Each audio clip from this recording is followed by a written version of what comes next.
Consulte sans tabou, c'est le podcast d'EasyPara qui répond à toutes vos questions sur les maux du quotidien. Vous savez ce que vous avez un peu honte d'aborder avec votre pharmacien. Sans tabou, on en parle avec des professionnels de santé. Aujourd'hui, on parle d'un sujet peu connu, le cycle hormonal des hommes. Et oui, les hommes aussi connaissent des variations hormonales qui influencent leur tonus sexuel, leur énergie et leur humeur.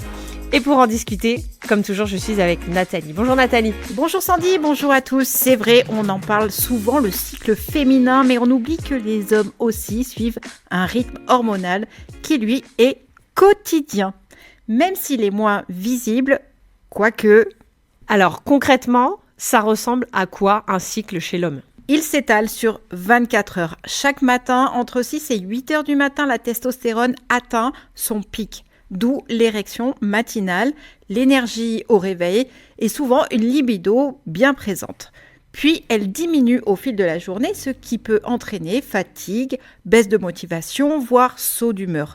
Mais aussi plus calme en soirée, propice aux échanges et à l'intimité. Et côté hormones, les hommes du coup n'ont que de la testostérone ? Non, c'est l'hormone principale, mais ils ont aussi des œstrogènes et de la progestérone. Par exemple, l'œstrogène est produite par la testostérone sous forme d'estradiol, indispensable à la santé osseuse, cardiovasculaire et reproductive, et aussi cérébrale. La progestérone est une brique de base pour la synthèse des stéroïdes et aussi un modulateur important du système nerveux, de la fertilité et de l'équilibre hormonal. Et alors, en avançant dans l'âge, que se passe-t-il ? Dès la cinquantaine, la testostérone baisse progressivement. C'est ce que l'on appellera le début de l'andropause, un phénomène naturel souvent associé à de la fatigue, baisse de libido, prise de poids, perte de masse musculaire et des troubles de l'humeur.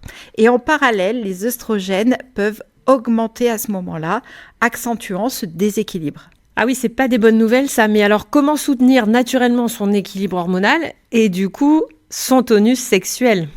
Alors on commence par limiter l'alcool et surtout la bière. Pourquoi ? Parce qu'elle est riche en houblon, ce qui stimule les œstrogènes. On l'a compris, on n'en a pas besoin.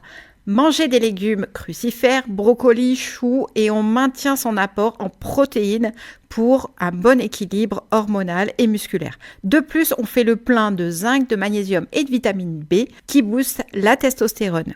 Et côté des plantes, on a l'ortie qui aide aussi contre la chute des cheveux et les cheveux gras, le tribulus qui stimule naturellement la testostérone utile aussi chez les sportifs, le ginseng stimulant général et anti-fatigue et la maca connue pour son effet sur la libido. Et bien entendu, l'hygiène de vie reste essentielle, j'imagine. Exactement, on évite les perturbateurs hormonaux, on limite le tabac, on maintient un poids stable et surtout, on bouge. Le sport reste essentiel, notamment le renforcement musculaire qui est un vrai booster de testostérone. Et si un homme ressent une fatigue durable ou pire, une baisse de libido ? Alors il ne faut pas hésiter à consulter un professionnel de santé. Un bilan hormonal peut aider à comprendre et à agir. Merci beaucoup Nathalie pour tous ces conseils. Alors messieurs, rassurez-vous, votre bien-être sexuel fait partie intégrante de votre santé. Retrouvez comme d'habitude tous nos produits et recommandations sur easypara.fr et en description de cet épisode. On vous dit à très vite.